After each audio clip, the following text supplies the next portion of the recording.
किसको कह रहे हो? 13.5 करोड़ जनसंख्या में 40% का डेटा आपका जाति गणना कर दिया।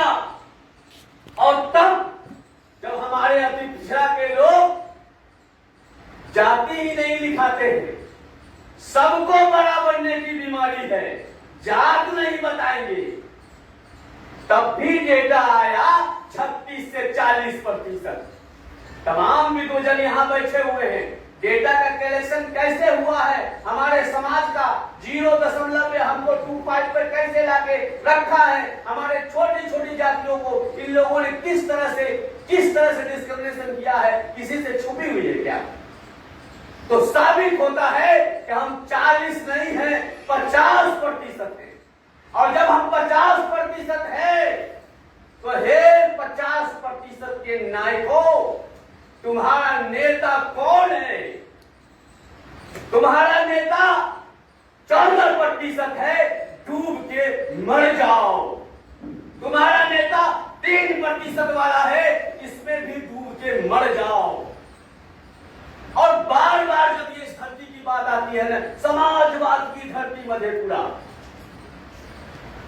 तो कैसा समाजवाद जहां 50% को भीख मांगने के कगार पर ला दिए। मैं चैलेंज करता हूं, ये समाजवाद नहीं है, ये पाखंडवाद है, ये बहुजनवाद नहीं है, ये मनुवाद है, ये पूरी तरह से सैयदवाद है, ये इब्लीसवाद है। इसलिए आपको अपने समाजवाद के डिफिनेशन पर भी विचार करना होगा।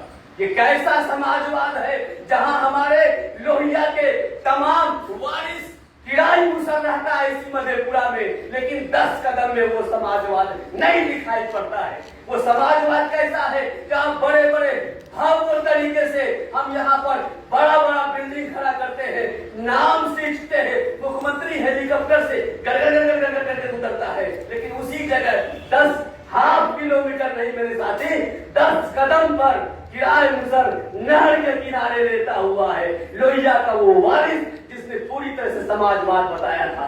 कैसा समाजवाद है विचार कीजिए। क्योंकि बहुत मीठा मीठा अति पिछड़ा ने सुना है। एक अति पिछड़ा का नायक पैदा हुआ कितने दिनों के बाद, जब हमारे अति पिछड़ा पर पूरी तरह से जब छुरा चलाया जा रहा था।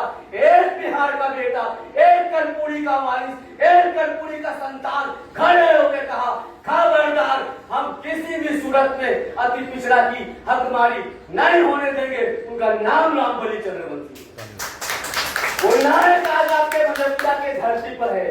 विचार कीजिएगा, विचार कीजिएगा कि जिसको सर पर बैठाना है उसको कहां बैठाते हो, और जिसको कहां बैठाना है उसको कहां बैठाते हो। याद करना, एक पूरे मधेपुरा जिला में, पूरे कोसी क्षेत्र में एक अति पिछड़ा का कॉलेज है। एक डंके की चोट पर छाती खड़ा होकर दिखा रहा है कि यह अति पिछड़ा सींच रहा है। लेकिन देखो, अपने इस कॉलेज को देख लो, कॉलेज की दीवारें देख लो, कॉलेज की दीवारों को अच्छी तरह देख लो और बताओ इस राज्य में, इस देश में सामंत कौन है। सामंत की परिभाषा देना होगा आपको, समझना होगा आपको। इसलिए ये जो पट्टी बना हुआ है ना, ये जो काले काले पट्टी है ना, इसको उतारो। आओ मिल के बात करते हैं। जुब्बा साहनी के संतान हैं हम लोग। आओ कर्पूरी ठाकुर के संतान हम लोग हैं। आओ कयूम अंसारी के संतान हम लोग हैं। आओ आसिम बिहारी के संतान हम लोग हैं। आओ गले मिलो और पूरी ताकत से इस सत्ता को बताओ, इस देश को बताओ कि कर्पूरी का जो समाजवाद था वही रियल समाजवाद है। पाखंड नहीं चलेगा इस देश में, पाखंड नहीं चलेगा। और जब रामबली चंद्रवंशी आवाज दे आपको अति पिछड़ा के लिए, सबसे ज्यादा लोग, आपको क्या लगता है जितने लोगों ने चाकरी की, जितने लोगों ने दलाली की, वो जाके एक पद एमएलसी के लिए जाके घुटने पर होता है, मर जाता है। लेकिन जब सत्ता की बात आई, जब जगह संघर्ष की बात आई, अति पिछड़ा की हिस्सेदारी की बात आई, तो आपका बेटा, आपका भाई कहा कि ठोकर मारते हैं ऐसे पद को, लेकिन किसी भी सूरत में अपने संघर्ष को नहीं छोड़ेंगे, अति पिछड़ा के अधिकार को नहीं छोड़ेंगे। और सबसे बड़ी बात है कि कर्पूरी ठाकुर के विचारधारा को नहीं छोड़ेंगे। एमएलसी का पद हमारी जूती के नोक पर। और आपका बेटा आपके बीच है, वो आपका भापका बीच है। और क्यों सपने देखते हो, क्यों गिर करते हो, उस हेलीकॉप्टर के चारों तरफ नाचते हो, उस कला भवन में, उन तमाम स्टेडियम में कौन सा समाजवाद तलाशने जाते हो, ये जानते हुए भी कि आने वाला नस्ल जो है आपका फिर वही पढ़ाई का काम करेगा, फिर वही दुनिया का काम करेगा, फिर वो हमारा जो काम पेशागत काम था फिर ये लोग पहुंचाना चाहता है तो हम वो काम करते रहे और इनका बेटा मुख्यमंत्री बनता रहे, इनका बेटा एमएलए बनता रहे, इनका बेटा कलेक्टर बनता रहे, क्योंकि हमारे पास हमारा रिजर्वेशन खत्म हो गया। आपके पास रिजर्वेशन नहीं है।